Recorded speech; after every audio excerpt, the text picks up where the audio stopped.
Salut les gars, aujourd'hui on va faire une nouvelle vidéo qui s'appelle le débat cinématographique. Aujourd'hui, comme moi avec mon ami ici présent, on a vu l'intégrale de Star Trek. On va vous parler d'Heroic Fantasy.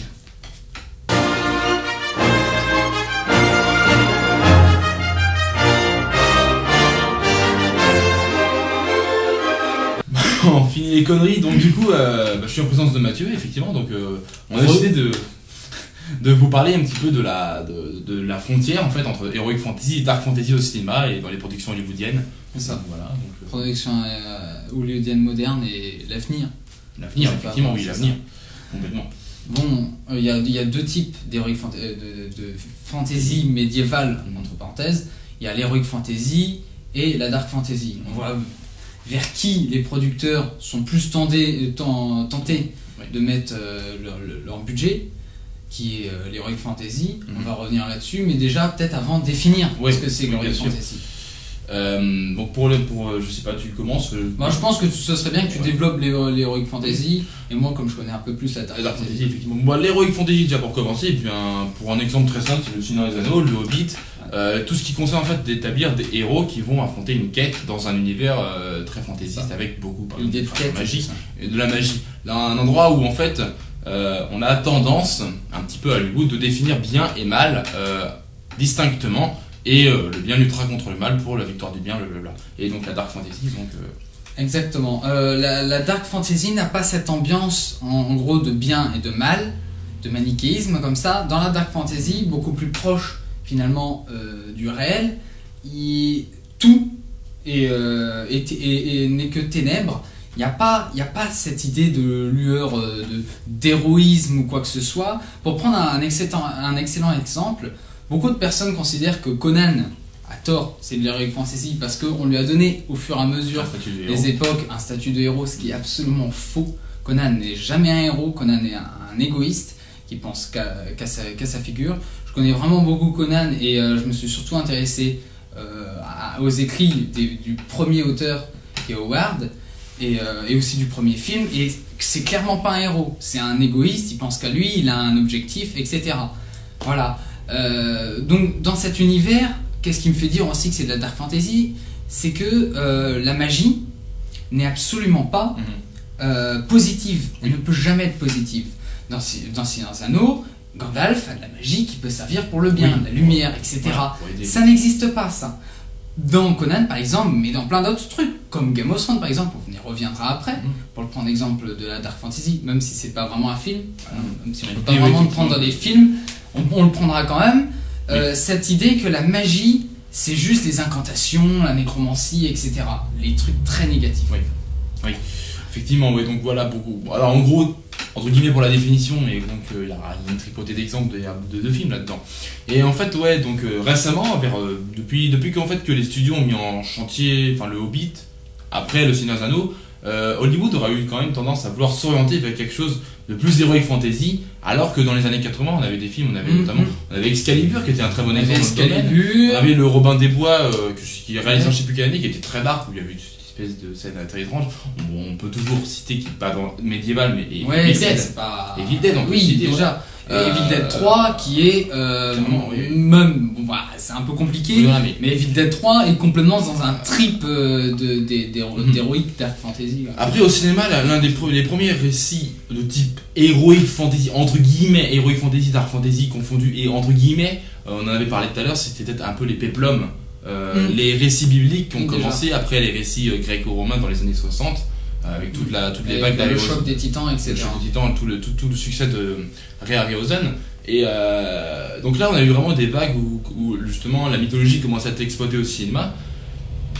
Et vraiment, depuis que le Seigneur des Anneaux a été mis en chantier, les studios se sont éloignés de la Dark Fantasy, ont arrêté d'adapter des vieilles histoires très connues. Déjà, rien qu'avant, il y avait... La frontière était vraiment très trouble, parce que déjà en fait on avait les deux extrêmes. Soit on avait des trucs très très sombres et très pessimistes, comme par exemple l'Anneau de Nibelung, qui est une adaptation d'un conte nordique qui est extrêmement sombre. On a aussi Tristan et Isolde qui est un peu plus récent, dans la fin des années 90 et tout ça, mais c'est des choses qui maintenant sont de plus en plus rares. Et c'est bien dommage parce que c'est vraiment tout un pan de la fantasy qu'on oublie facilement, qui est cette dark fantasy. Et donc,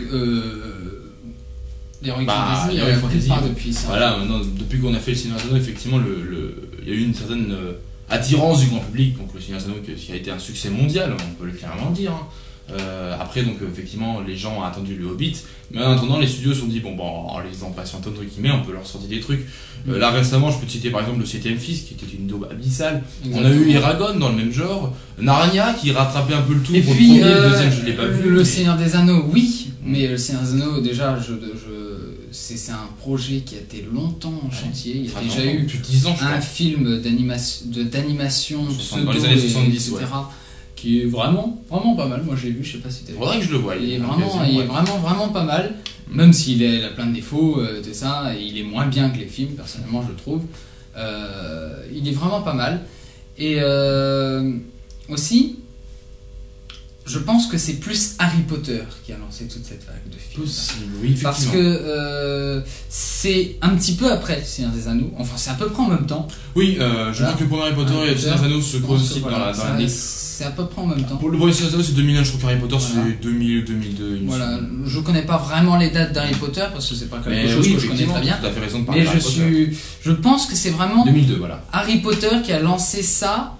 Dans le sens où c'est vrai que les films ne ressemblent pas vraiment à Harry Potter. Cet univers de sorciers, ça n'a pas vraiment été repris beaucoup. Oui, c'est vrai. Ça a été repris un petit peu, mais pas énormément. Je vois peu d'autres films qui ont vraiment des écoles de sorciers et tout ça. Mais par contre, ce que la plupart ont fait, c'est qu'ils se sont dit Harry Potter, pourquoi ça a marché?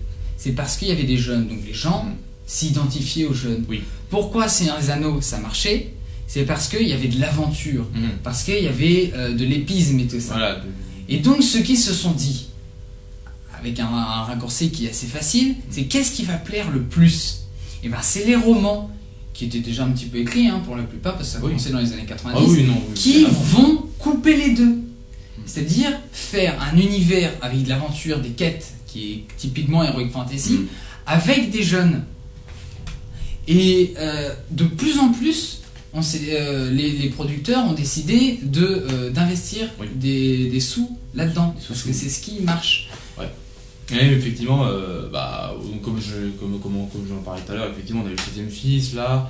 On a eu quoi? On a eu Aragorn, qui est sorti dans les débuts des années 2000. Ouais, je crois. Je me souviens plus vraiment. C'est 2005. C'est 2005. Qui était une merde. Et qui était une merde. Il faut mesurer les propos. C'est-à-dire, à l'époque, à la sortie, il n'avait pas du tout été considéré. Je sais pas si tu regardes les critiques de l'époque. Il n'avait pas du tout été considéré comme une merde. Il y avait un effort, mais oui, il fait des efforts par rapport au livre pour essayer d'être fidèle et tout ça. Moi, mon frère était vraiment fan d'Aragorn. Il adorait Aragorn. Puis moi, j'avais essayé de lire. Et j'avais vraiment eu du mal, quoi. Et vraiment eu du mal. Désolé pour tous les fans d'Aragorn, parce que Dieu sait qu'il y en a. Mais parmi mes amis, il y en a beaucoup. Mais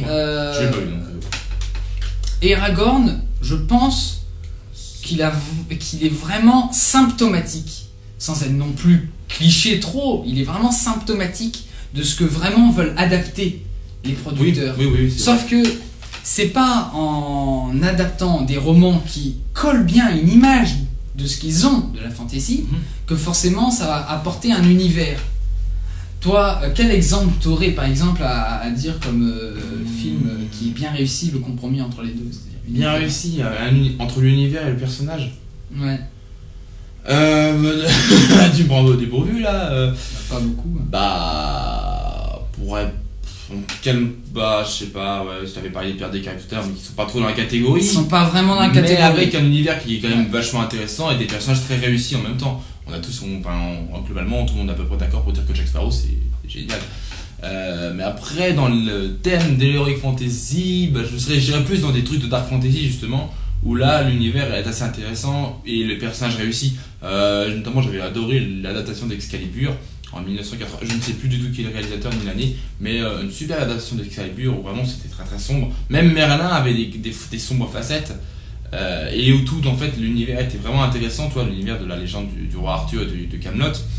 mais en apportant cette touche de noirceur en fait dans l'univers où en fait l'utilisation de la magie, l'utilisation de forces occultes a des incidences qui sont vraiment plus graves. Mais ouais, c'est ça, exactement. Et là, vraiment, c'était un bon penchant parce qu'entre les personnages de la cour du roi Arthur, de la table ronde, entre Guenièvre, entre Lancelot, le roi Arthur et Merlin, faut pas l'oublier, et en même temps dans l'univers qui était vraiment oppressant, sombre, dans l'Angleterre du premier millénaire, donc voilà, du deuxième millénaire, pardon. Ouais, exactement. Je suis assez d'accord avec ce que tu viens de dire, dans le sens où c'était une époque où même les productions d'heroic fantasy en quelque sorte n'étaient pas manichéens. Oui. Parce que je veux dire, dans le sens où la dark fantasy se mêlait un petit peu facilement à l'heroic fantasy et inversement proportionnellement. Ce qui fait que finalement on obtient un film héroïque quasiment un petit peu héroïque sans être vraiment du tout héroïque, avec une notion vraiment très sombre dans un univers qui est censé pourtant évoquer l'héroïsme, ce qui est Arthur, quoi. Oui, bien sûr, oui. Et justement, ce qui est intéressant, c'est quand même de regarder le penchant du public dans les films. En général, ce qui fait quand même des grosses entrées, je crois que Narnia a fait des grosses entrées, le 7ème fils est complètement planté, donc mauvais exemple, mais le Hobbit, on peut parler du Hobbit qui a fait des entrées monstrueuses. Et à côté de ça, j'ai vu quelques petits films pas très connus du tout, notamment on avait Black Death, film réalisé par, je sais plus, non, mais j'ai un trou de mémoire de réalisateur aujourd'hui, un super film Black Death, qui en fait parlait d'une histoire d'un groupe de mercenaires à la solde des religieux pour aller enquêter sur un village qui n'aurait pas été atteint par la peste. Et en fait, le film n'est entre guillemets pas dark fantasy parce qu'il n'y a aucune magie, c'est plus de l'alchimie qui est utilisée dans le film, mais elle est tournée à des fins de nécromancie contre la volonté de Dieu, et c'était super intéressant. On a donc on avait cet exemple-là, on avait aussi, j'en avais un autre en tête qui vient de m'échapper. Mais voilà, Black Death, un film que je te conseille vraiment, et justement ce qui est intéressant c'est que Black Death est un film quasi unknown, quoi. Il pourrait passer dans les non-movies. Enfin, peu de gens connaissent Black Death, c'est un ami qui m'a fait connaître, vraiment j'avais adoré ce film, et c'est un film qui n'a pas tellement attiré. Voilà, oui, j'ai retrouvé le deuxième film dont je voulais pas, par exemple aussi le Dracula Untold de Gary Rose qui a été réalisé. Il est sorti en 2013. 2014, que j'ai vlogué en plus. Ce film en fait peut parler du postulat de Dracula, qui est un personnage très sombre, qui a Vlad Tapas, Vlad l'Empaleur, un personnage très sombre, un guerrier très sanguinaire, hein, donc un excellent personnage à traiter, et qui a traité en fait les origines du mythe de Dracula, où Dracula voulait le traiter comme un héros, mais avec des faces très sombres, et où la magie n'était tout ce qui représentait, tout ce qui le collait autour du vampirisme, et avait des fins très négatives afin seulement de tuer. Ce que justement beaucoup d'autres films n'ont pas, où la magie peut simplement servir afin de défendre, ou dans l'heroic fantasy, la magie... Ça, je pense qu'il y a une notion de magie noire. Oui. Là, je te coupe. Il y a une notion évidemment de magie noire dans l'heroic fantasy. Mais le truc, c'est que dans l'heroic fantasy, il y a une tendance à dire qu'il y a la magie positive, la magie négative. Tu vois ce que je veux dire? C'est que la magie positive a forcément gagné sur la magie négative parce qu'il faut y croire et tout ça, les métiers, c'est ça. Ce qui est un raccourci, c'est-à-dire que dans Seigneur des Anneaux, pourquoi ça marche? C'est ça. Pourquoi ça marche? Parce qu'il y a un propos derrière. Parce que c'est manichéen, mais c'est fait exprès. Oui. Parce que c'est extrêmement métaphorique sur tout ce qui est l'industrialisation contre la nature, et aussi tout ce qui est on peut même dire l'Allemagne nazie contre tout ce qui est beaucoup plus démocratique et tout ça de l'époque. Tout ça l'a inspiré pour faire Seigneur des Anneaux. Seigneur des Anneaux, c'est pas arrivé comme ça directement. C'est une partie très métaphorique et très importante comme ça. C'est pour ça que ça passe automatiquement. Le film passe. Ça nous paraît cohérent. On accepte très facilement que ce soit maléfique. Alors que, pas pour tout le monde apparemment, mais quand me sert un film comme, prenons un exemple... je sais pas, Aragorn ou 7ème fils, mais pour pas trop taper sur Aragorn non plus, il aurait mal au dos. Je sais pas, Narnia par exemple. Non, Narnia est plutôt bien réussi, donc voilà. Tu m'emmerdes là.